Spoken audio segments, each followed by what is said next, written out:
Paano kung malaman mong ilang buwan na lang ang natitira sa'yo? Magtatrabaho ka pa rin ba? Mag-i-scroll ka pa rin sa cellphone mo? O ngayon ka pa lang magsisimulang mabuhay? Sa The Bucket List, may dalawang lalaki. Magkaibang ang buhay. Isang mayaman, isang simple lang. Pero pareho silang haharap sa katapusan. At imbis na maghintay, gumawa sila ng listahan ng mga gusto nilang gawin bago mamatay. At yung natutunan nila, yun yung hindi na-realize ng karamihan hanggang huli na. Namumuhay tayo na parang ang dami pa nating oras. Pinagpapaliban ng pangarap, sige, next year na lang. Someday, pag ready na ako. Pero ang totoo, hindi naghihintay ang oras. Huwag mong hintayin ang tamang oras. Hindi yan darating.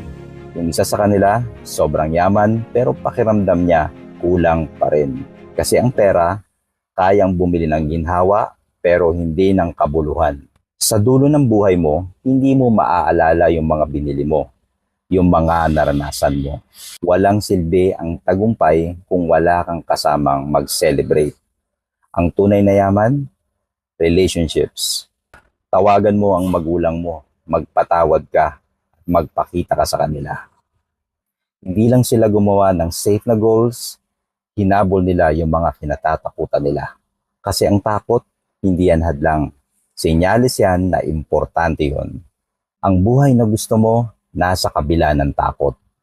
Dinidikta ng mundo kung paano ka mabubuhay. Mag-aral, magtrabaho, mag-retire. Pero paano kung hindi yun ang gusto mo? Huwag mong sundin ang script ng iba. Gumawa ka ng sarili mong kwento.